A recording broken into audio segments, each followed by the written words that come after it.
Okay, this is Wednesday evening. It's time for our Wednesday night topic. And since Rev Bev talked about your belief, I'd like to talk about that as well from some different perspectives. And I'd like to share with you a reading from The Tao of Now. This is one of my favorite books. And what I'm going to share with you is something that I read every single day. And each time I find words that stand out to me a little bit more, see a different little meaning in it. It's called direct contact. When sufficient mindfulness and equanimity are brought to bear on ordinary experience, we arrive at purification and insight. And as a result of the purification and insight, our intrinsic happiness, our true birthright, and spiritual reality gets uncovered, and we discover that what we thought was the world of phenomena, the world of time, space, and matter, turns out to really be a world of spiritual energy, and that we are in direct contact with it moment by moment. Because when the senses become purified, when the inner conflicts at all levels have been broken up, the flow of these ordinary senses turns into a prayer, a mantra, a sacred song, and we find that just by living our lives, we are moment by moment in direct contact with the Source. Shinzing Yang said these words. My favorite part of this saying that really stands out for me is that we are in a world of spiritual energy. Everything is energy, and it's all spiritual, regardless of the appearances that's going on, regardless of the chaos that's going on. Think of it as energy, spiritual energy, and we can choose to detach ourselves from anything that seemingly doesn't seem like spiritual energy, their words, their behaviors, but know deeply within us that everyone is a spiritual energy. Take away the ego, take away the personality, and just see that God energy within each person. And just think about how that can give you a sense of peace and a sense of calm and acceptance and consideration for others. So I think that's a real powerful way to look at what's going on in the world. We can choose how we want to use our energy, our spiritual energy. And how do you want to do it? How do you want to do your energy in the world? And what is your belief system? Seth Godin, Godin, he's an author, an entrepreneur, and a teacher. He's talked about dancing with belief. He has a lot of books out. You can check him out on Amazon, or he has a blog and a website. And a lot of his work is about marketing. And if you think about it, marketing is not just about business. Our life is our business. How we spend our spiritual energy is business, and it reflects on other people and how they in turn respond back to us. So he has, in this Dancing with Belief, he has 5 questions for you to ask yourself about your beliefs. 1. Is your belief working for you? Number 2. Does your belief support you in the world?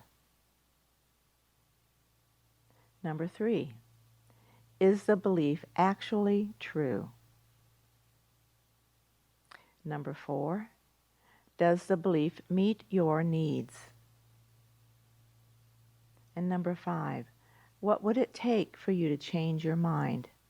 These are 5 really important, seemingly simple questions that you can ask yourself, because I think we get complacent in our belief system. You know, we're dealing with the race consciousness, with society, with all the chaos that's going on, and we get caught up, we get reactive to things that are going on. And because it's energy, when we react in a negative way, then that's just feeding that negative pool of energy.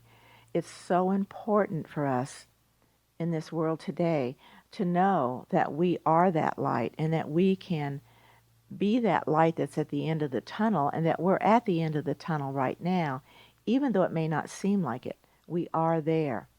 And the more we put our energy into that kind of belief, then the stronger that energy is going to get. Trust me, I comfort myself in moments where I may feel some confusion or concern about what's going on in the world by just knowing that there is absolutely divine order in what's going on. There are no accidents about what's going on. It's causing me, it's causing you, it's causing other people to look at their own belief systems and to see what really works for them. When you have a situation that is upsetting to you, take a breath. Just take a breath and just feel like in that breath that you're breathing in that peace and that calm, and that you know that that's what the real answer is about anything, that there is peace for each one of us. So, what is your mental equivalent? What is it? How big is your belief system? When we talk about the law of attraction, we talk about claiming what we want in our lives. Are you thinking big or are you thinking small? Do you have a big bucket? Is your mental equivalent as big as can be? Is it as big as the ocean? Or is it as small as a thimble or a little drop of water? Think about that. How big can you think for what you want to have in your life? That's part of your belief system. Do you feel that you deserve life's good and life's grandness? Because you do. And the universe always says yes to whatever it is that you're claiming in your life. You're always speaking your word and your thoughts, and the universe is listening. God is listening. And in that listening, it comes back to you what you're thinking and what you're claiming for yourself, what you're speaking out, what your reactions, your responses are to people and things. If we can really think about that and know that we can make a difference with our words and with our thoughts and with our actions, to take that breath, to count to 10, to just be accepting for who people are, knowing that they are that spiritual energy. They may not know it themselves. Their outer self, their ego self may not know it, but their inner spirit knows who they are. And they know that because we're given free will and free choice, that maybe we're making choices that might not be the best for us or others at the time, but we can always choose again. We can always choose again.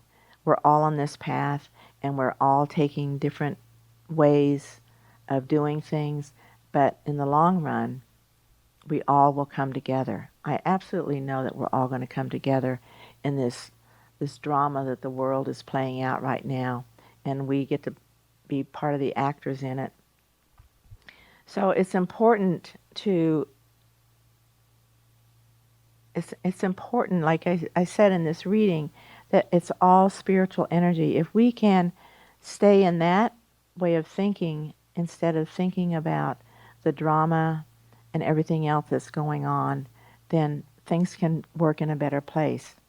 I want to close by sharing with you some words from Norman Vincent Peale. I'm sure you all remember who he was. One of his, these are several of his sayings. Believe in yourself. Have faith in your abilities. Stand up to your obstacles and do something about them. You will find that they haven't half the strength you think they have. Those obstacles do not have half the strength that you think they have. When you expect the best, you release a magnetic force in your mind by which a law of attraction tends to bring the best to you. I love that because we talk about the law of attraction, and Norman Vincent Peale was talking about it many years ago. Magnetic energy, and it comes back to us. This is one of my favorites. Become a possibilitarian. No matter how dark things seem to be or actually are, raise your sights and see possibilities. Always see them, for they are always there. And I want to close with this last one. The more you lose yourself in something bigger than yourself, the more energy you will have. I want to repeat that. Think about this from that standpoint of that we're all spiritual energy. The more you lose yourself in something bigger than yourself, the more energy you will have. So lose yourself in the spiritual energy of the universe. Live in possibility and see what good happens in your life. And so it is.